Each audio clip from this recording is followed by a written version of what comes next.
Okay, so we're back for another episode of Out of the Box. This week, I'm going to run you through my generational run of ideas, which I've been kind of half joking with internally, but I have had some good ideas that we've implemented that I'm quite proud of and that I want to share with you. Some of them, though, I'm going to keep under wraps just so no one copies this. One of them is the price of shipping. So historically, we have always charged like $3.99 or something like that for the price of shipping. And I think that is about fair, you know.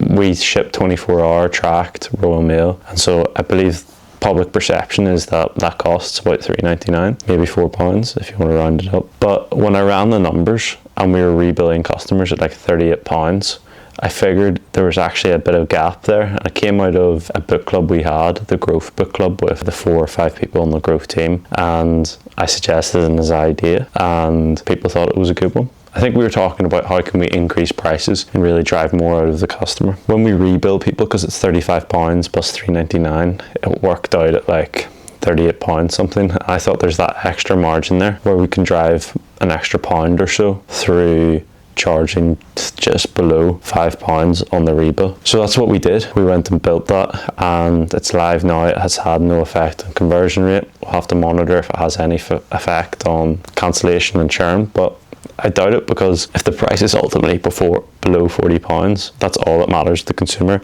Now, if it broke £40, I can imagine the consumer would be annoyed. But considering most of our customers get free shipping when they sign up anyway on your first order, I don't think it's really going to affect people. Roughly, that'll add about £2,000 to £3,000 of just profit, our margins each month, because shipping, when you ship at scale, does not cost £4 per thing.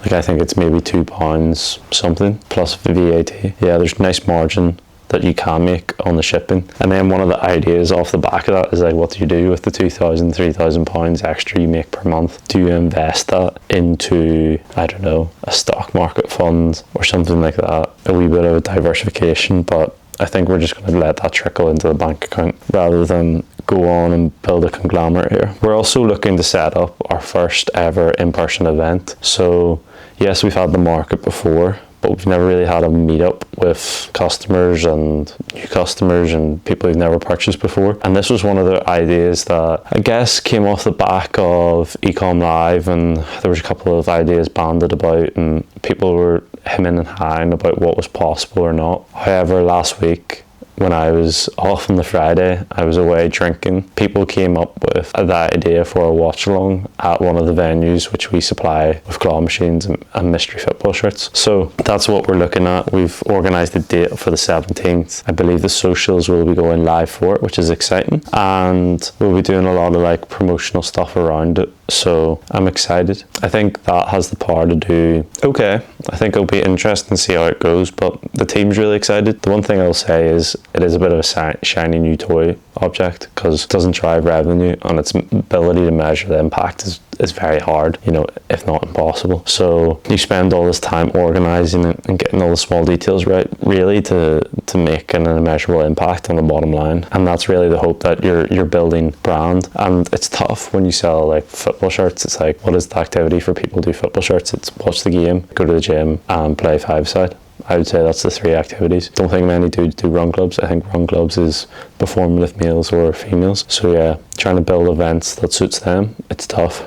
But if this goes well, we'll maybe do another for later in the tournament, and then we'll probably look at doing a 5-a-side tournament in August time. So that will be pay to enter, but off the back of it, you can win like a year's long subscription and stuff like that. On a personal, I started a challenge to make TikToks every day, and this is talking about shiny new toy syndrome. This is definitely it. But I guess my friend had started doing it, and I was like, why don't I just do it? You know, it takes 5-10 minutes of your day, and it's like the power of LinkedIn. It's like the power of building a podcast. You know, you never know what's going to come out the back of it. If you share value and provide value, I think serendipity, you'll get it back. So I've done that, and I think I'm now on like day 10, potentially day 11, and the challenge is I have to post every day for 100 days, and if I don't, I have to give my friend £100.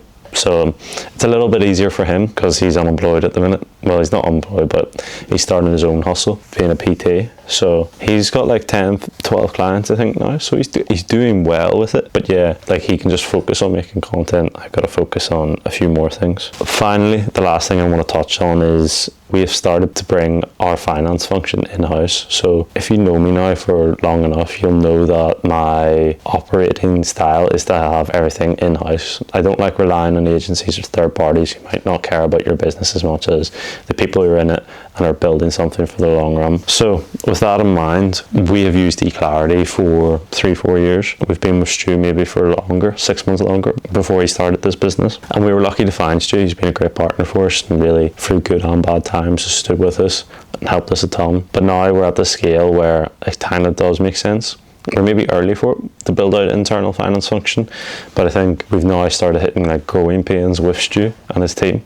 So it's how do we solve for that by bringing it in-house, owning it, having people full-time. Now, finance function's not an easy thing to transfer. You know, there's 4 people who touch our account within Stu's team, so to bring that all into one person will be tough, and it's not ideal. So it's going to be a slow process, this, of bringing it in-house, but the person we've landed is a tier A player, and I'm really excited for it, and I believe they can bring the business forward a lot. Yeah, just natural change as you grow, that you progress from one stage onto another, and the partners you used to work with are no longer really suitable for where you want to go. I guess that you've got to keep that in mind, and that's really one of the most powerful things that someone's ever gave me advice on, was like, when you're growing this quick, you need to picture what your staff layout's going to be like when you're a 8 million turnover company. You need to look at who do you have in each position and figure out, are they suitable?